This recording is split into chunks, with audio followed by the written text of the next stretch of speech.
Hi, I'm Jane Ramsey. I'm an artist and creative educator working right now in a geometric mid-century modern style. Clean shapes, balanced color palettes, and painterly textures. Lately, I've been experimenting with AI tools to expand how I use my existing artwork. I've turned my geometric pieces into holiday cards, digital art journals, pillows, wall art, and other creative products. I'm learning to refine AI prompts so that the outputs stay true to my style, and I'm preparing to teach other artists how to integrate AI confidently. If you're an artist who wants to experiment with AI while staying true to your style, you're in the right place. I'll be sharing the exact things I typed into Chat GPT so you can follow along. I saved the conversation by printing out screenshots of the chat. So when I first sat down with Chat GPT to start this journey, I typed in almost exactly what I just shared with you, as you can see here. I introduced myself, my style, and what I wanted to create. I've put that starter description in the video description, so feel free to copy paste it and adapt it to your own work.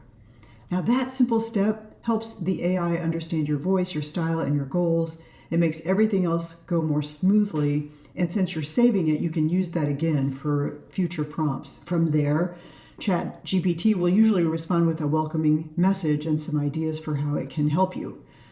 And the next step is where things get fun, uploading your own art and building the prompts.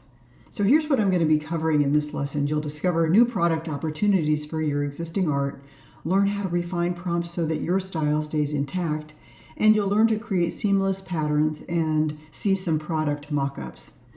I've created a simple Creative Expansion Workbook to guide you. It's also in the video description. So you'll fill that out and use that to keep your style front and center while you experiment with AI. So the first thing you'll do is upload some examples of your existing art.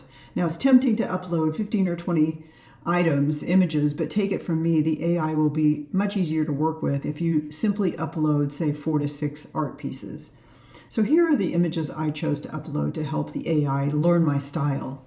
And in the workbook, you can make some notes about your style and then choose 4 to 6 images that illustrate your style.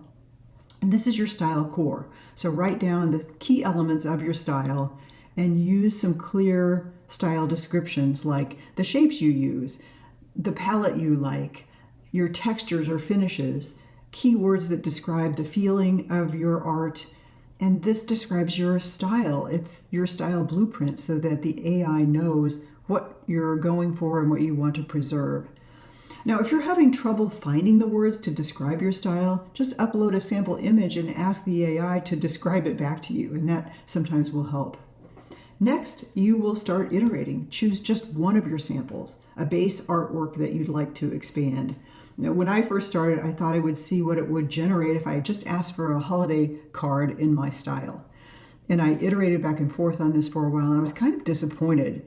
I uploaded an image, and I asked for a holiday card. I didn't really like what it generated, and that will happen. Just keep playing and iterating.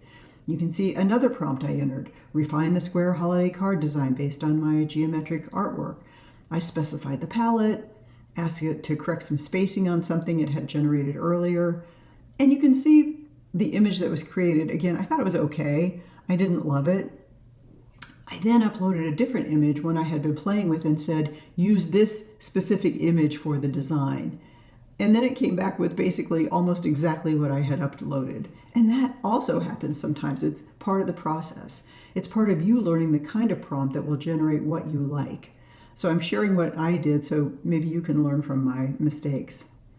So you'll use a starter prompt like reimagine this artwork as a specific product like a greeting card in some descriptive words about your style and the shapes and colors and textures you want.